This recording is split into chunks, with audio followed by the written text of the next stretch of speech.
Bismillahirrahmanirrahim. Assalamualaikum warahmatullahi wabarakatuh.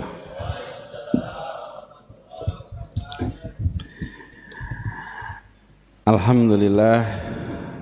Alhamdulillahilladzi arsala rasulahu bil huda wa dinil haq liyudhhirahu ala dini kullihi wa kafa billahi syahidah. Asyhadu an la ilaha illallah wa asyhadu anna Muhammadan abduhu wa rasuluh la nabiyya ba'dah. Yang amat saya hormati, yang saya muliakan, Bapak Muhammad Jazir dan seluruh keluarga besar beliau.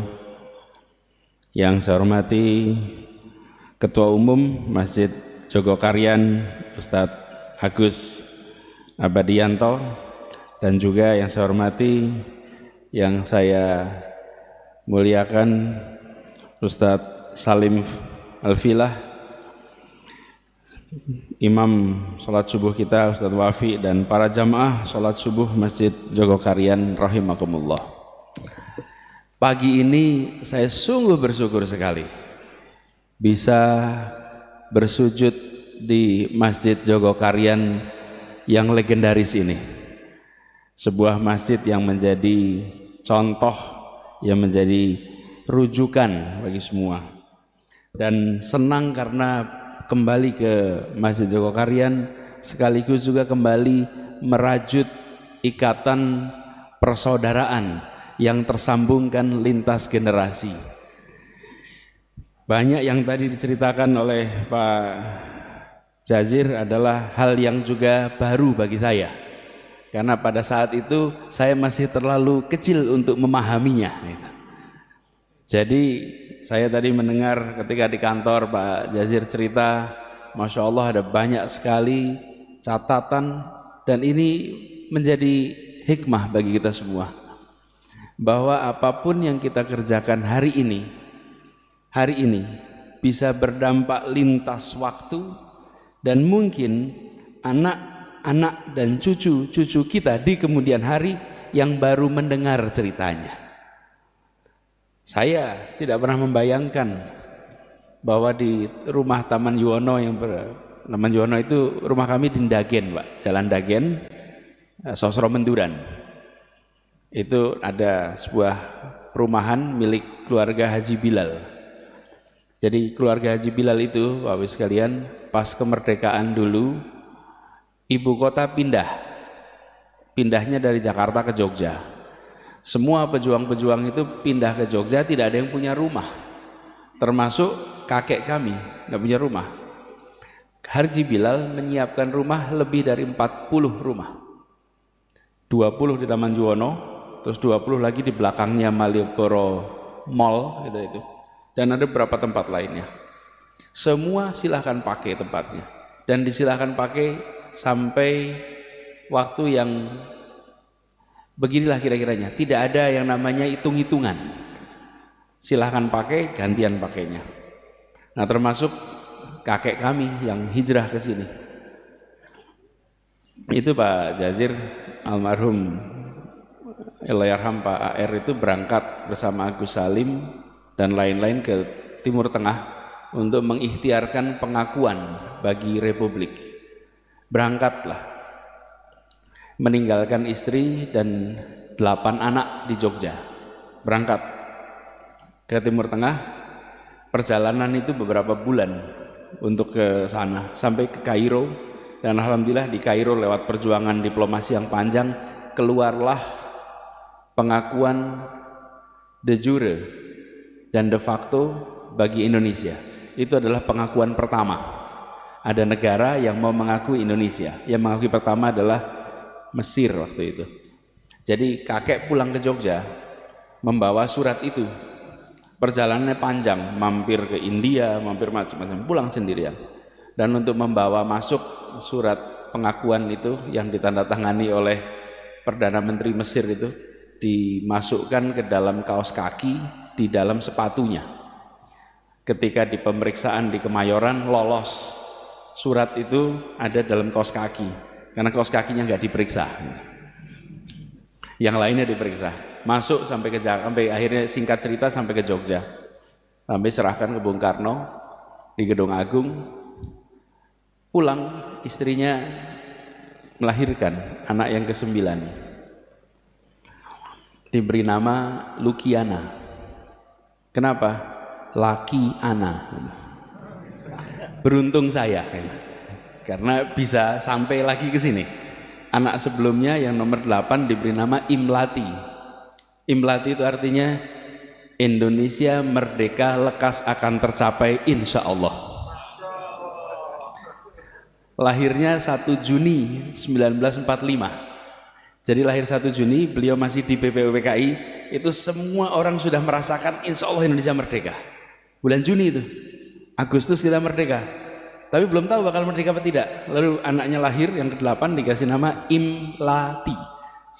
Banyak yang tidak tahu itu kepanjangan. Indonesia merdeka lekas akan tercapai insya Allah.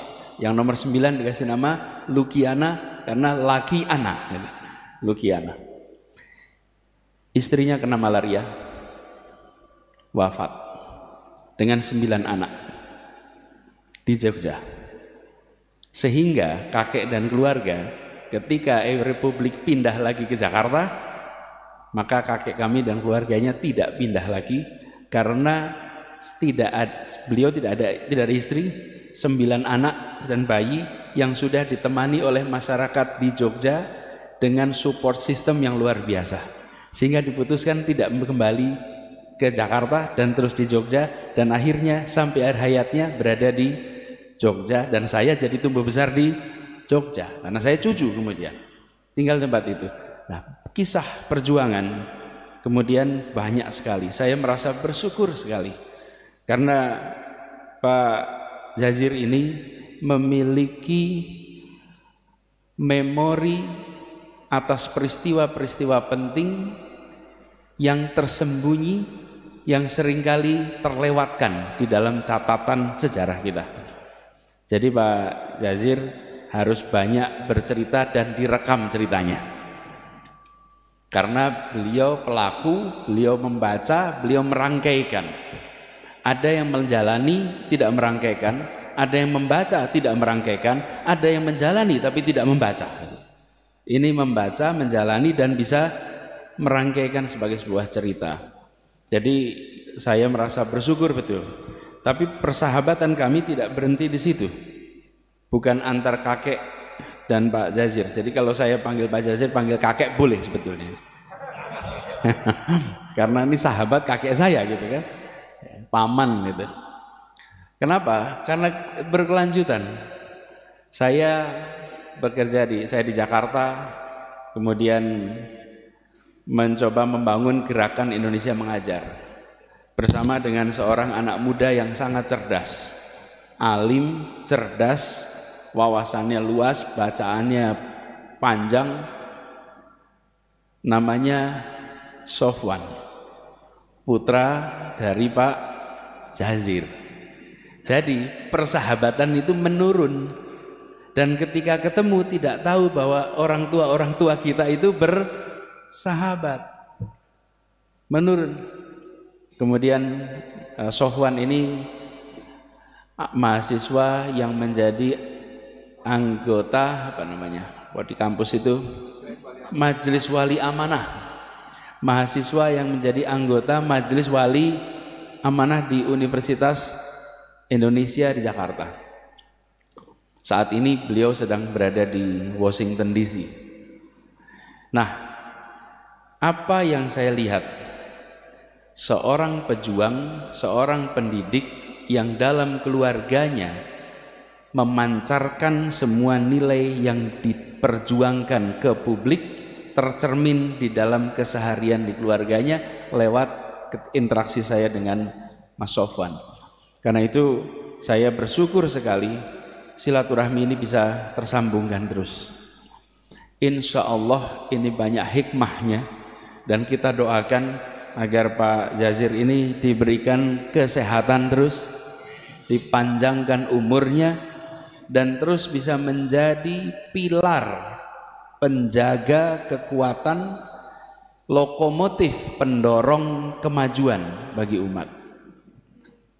Kita tahu persis Al-Quran menyatakan bahwa kita kuntum khairun ummatin ukhrijatil linnas ta'muruna bil ma'ruf wa tanhauna 'anil munkar wa tu'minuna billah. Kita ini adalah umat yang terbaik. Tapi umat yang terbaik ini adalah bukan status. Umat yang terbaik itu adalah yang harus diperjuangkan. Diperjuangkan kehormatan, tanggung jawab yang harus diperjuangkan. Dan saya menyaksikan, rasa-rasa umat Islam di Indonesia menyaksikan Masjid Joko Karyan ini menjadi contoh bagaimana ketika diberikan amanah menjadi yang terbaik itu diwujudkan di dalam manajemen keseharian. Yang terbaiknya itu bukan status, yang terbaiknya itu bukan statement, yang terbaiknya itu adalah keseharian, kebiasaan yang kalau dalam bahasa rumitnya itu namanya budaya. Budaya itu adalah kebiasaan. Mohon kami didoakan agar semua yang kita kerjakan di Jakarta ini bisa menjadi manfaat bagi orang seluruh warga di Indonesia. Dan tadi pesan dari Pak Jazir insya Allah saya pegang karena beliau meneruskan pesan, dan pesan yang sama kami terima Pak Jazir terkait dengan jumlah tahun kuliah. Jadi kalau ditanya SKS-nya ambil berapa, alhamdulillah ambil 24 SKS per semester. 24 per semester, 18 di dalam kelas, 6 di luar kelas. Jadi yang 18 itu yang tercatat di kantor akademik, yang 6 SKS itu tidak tercatat. Konsekuensinya lulusnya lebih lama. Lebih lama. Tapi kita ini termasuk yang menjalankan prinsip kuliah itu bukan soal cepat atau lambat, tapi miskin atau kaya pengalaman. Tapi juga jangan terlalu lama karena jadi semata-mata abadi gitu. Dulu ada istilah mahasiswa abadi ya. Cepat, bukan cepat atau lambat, tapi kaya dengan pengalaman. Bapak Ibu sekalian yang saya hormati, izinkan juga dalam kesempatan ini kami menyampaikan terima kasih, apresiasi pada Ustadz Salim Al-Filah yang saya berkali-kali berharap bisa kedatangan beliau untuk bicara di tempat kami. Akhirnya malah kesempatannya mendengarkan langsung di sini gitu. Karena beliau jadwalnya padat, kami ingin sekali nanti suatu saat bisa bersama-sama, karena bukunya Ustadz Salim ini tentang Diponegoro itu sebuah inspirasi yang luar biasa. Kalau kita lihat Diponegoro ini adalah salah satu pejuang yang kalau boleh kita runtut Indonesia merdeka itu mungkin awalnya adalah Pangeran Diponegoro. Secara singkatnya begitu. Karena Pangeran Diponegoro melakukan perlawanan gerakan, karena sebelumnya belum ada perlawanan seperti gerakan Pangeran Diponegoro. Belanda mengalami kebobolan pembiayaan yang luar biasa. Ongkos menghadapi perang itu luar biasa. Perangnya hanya 5 tahun. Bahkan ada yang bilang itu 5 menit Pak. 1825 sampai 1830. 5 menit perangnya 5 tahun, tapi ongkosnya buat Belanda luar biasa. Akibat itu muncul tanam paksa, akibat tanam paksa muncul politik etis, akibat politik etis muncul orang-orang Indonesia yang terdidik. Orang-orang Indonesia terdidik ini kemudian meraih kemerdekaan. Jadi kalau diruat tuntutannya Ibnu Khaldun, seorang sejarawan, itu yang pertama kali mengajarkan kepada kita pendekatan namanya path dependence, jejaring ketergantungan dalam sebuah perjalanan sejarah. Peristiwa satu melibatkan peristiwa berikutnya, peristiwa berikutnya, peristiwa berikutnya. Jadi kalau diruntut, kenapa Soekarno dan kawan-kawan terdidik? Karena politik etis. Kenapa ada politik etis? Karena ada tanam paksa. Kenapa ada tanam paksa? Karena Belanda bangkrut akibat perang Diponegoro. Jadi perang Diponegoro menjadi awalan yang luar biasa. Dan cerita ini menurut saya penting. Jadi Ustadz Salim, kita di Indonesia ini punya banyak foto, tapi di rumah saya hanya satu lukisan yang saya pasang, lukisan Pangeran Diponegoro, karena beliau yang dari Jogja ini menjadi penggerak inspirasi yang kita merasakan dampaknya sampai sekarang. Mudah-mudahan makin banyak yang nanti membaca, memahami, dan insya Allah bisa meneruskan perjuangan lintas waktu sampai dengan sekarang ini. Saya akhiri persambutan ini dengan sekali lagi mengucapkan terima kasih atas kehangatan sambutan, atas silaturahmi. Insya Allah ini bukan silaturahmi yang terakhir.